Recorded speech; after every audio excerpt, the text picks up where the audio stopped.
Not all debt is the same, and knowing the difference could change your financial future. On Insure Your Future, brought to you by Santam, Maya Fisher-French and Mapalo Maku break down the difference between good debt and bad debt and what it really means for your money. It's practical, it's relevant, and it could help you make a smarter financial decision every day, because the choices you make now will shape your future.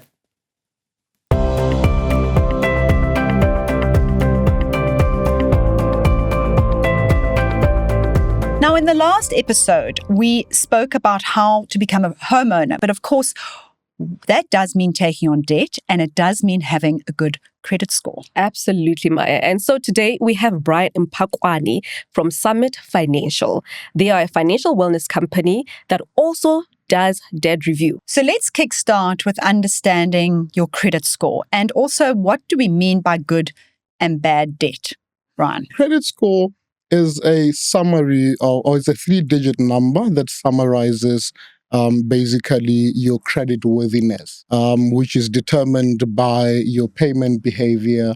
It is determined by the number of credits that you have or number of credits that you take on, also determined by the length of credit. So that particular summary is what shows your credit worthiness to the credit providers. When you start applying for debt, it shows that if you are, for instance, above 700, then you're a good consumer. And so when it comes to good debt versus bad debt, good debt is basically an investment of your future self, such as an example of a good debt would be buying a house, for instance. That is a good investment into the future, or investing in yourself, trying to increase your net worth, trying to increase your income by taking out a student loan. That is definitely one of the good debts, or even business debt. When we talk about bad debt, we're talking about debt that you take on that does not, or that decreases in value in terms of the future, as well as the interest that are high interest. So the difference between good debts and bad debt is that good debt, it is debt that increases your future, your present and your future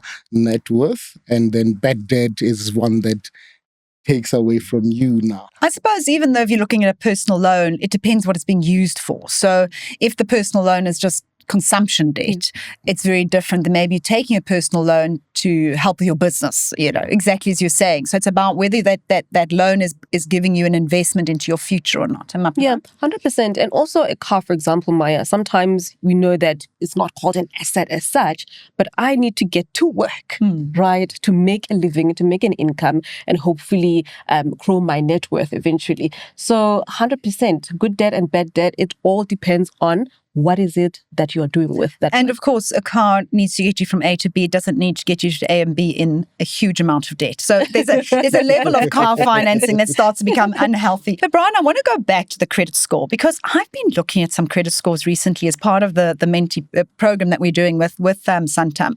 And I've been very surprised to see people whose debt repayments are extremely high relative to their income.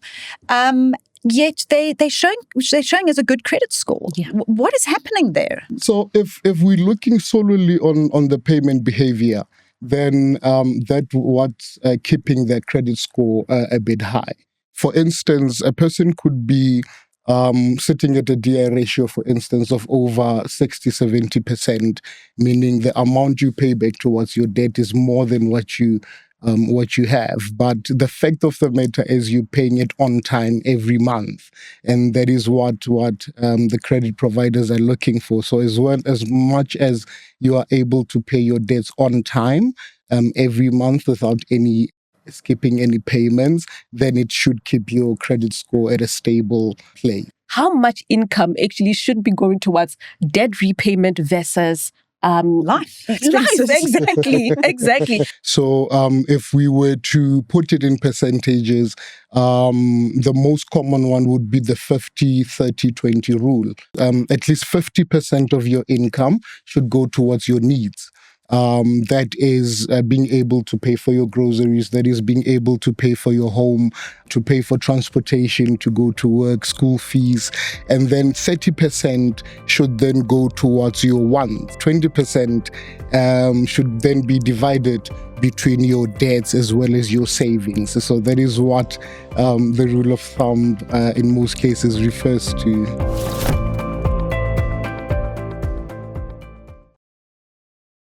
Now, for more insights and full episodes of Money Bootcamp, visit the website below.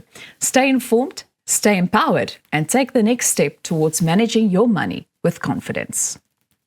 Nou, velsorg hoef nie ingewikkeld te wees nie. Met Crème Klassiek Velsorg sal jou sprokie 'n gelukkige einde hê. Het sy dit nou fyn lyne en plooie is of daardie nare donker vlekke waarmee jy so worstel. Produkspesialis Michelle Lou gaan ons nou 'n bietjie meer vertel. Welkom terug hier by ons. Dankie, is lekker om hier te wees. Goed, wat veroorsaak daai donker vlekke en hiperpigmentasie? So kom ons praat oor die woord hiperpigmentasie. As jy dink aan die woord pigmentasie, dit is die kleur wat ons het in ons vel. So party van ons het ligter velle, ander het bietjie donkerder velle, maar wanneer jy langdurige blootstelling aan die son het of selfs deesdae skerms wat jy opkyk, kan dit daai melanosiete wat die kleur maak, en ons sal sien op die skerm verduidelik ons mooi hoe dit werk ook. As daai melanosiete vir 'n lang tyd blootgestel word aan UV-strale, dan kan dit op 'n sekere plek van jou gesig of lyf baie donkerder word. So dit is wanneer dit die son dit doen, maar daar is ook ander redes. Wanneer jy deur swangerskap gaan, kan dit vir die donker vlekke maak, of selfs wanneer jy akne behandel, dan kan dit ook donker vlekke of dan daai hiperpigmentasie, 'n gedeelte van jou vel wat net donkerder word. En watter tipe topikale behandelings word deesdae voorgestel? So deesdae is daar baie, jy kan enige ding van die rak afkoop, maar mense moet maar versigtig wees, want as jy 'n sensitiewe vel het, kan vrugtesure wat jy oor die toonbank koop jou vel nogal irriteer, en dan is daar natuurlik nou by die dokters ook wat jy chemiese afskilferaars het, maar dit is dan nou onder 'n dokter se voorskrif. So ja, dit moet nou mooi gekontroleer word, maar daar is ook oor die toonbank dermokosmetiese produkte wat jy nie 'n voorskrif nodig het nie, wat jy ook kan gebruik. Ja, want so 'n voorskrif kan partykeer nogal so 'n bietjie van 'n kopseer veroorsaak. So my vraag is, watter Crème Klassiek produkte kan sonder 'n voorskrif gekoop word om te help met hierdie donker vlekke? So op hierdie stadium is daar 2 wat ons sal voorstel. Die eerste een is die Dianite Alpha Hydroxy Acid. Ja. So dit het ook retinol in. So wanneer jy kyk hoe vrugtesure werk, gaan dit daai boonste laag van die vel afskilfer, en jy gaan seker maak dat die ou dooie velle dan nou afgeskilfer word. Maar dan kom daai pigment na die oppervlakte. So aanvanklik lyk dit dalk 'n bietjie donkerder as wat jy dink, maar dan moet jy nou aanhou daarmee. Maar die een wat ons regtig voorstel is die glycolic acid 10%.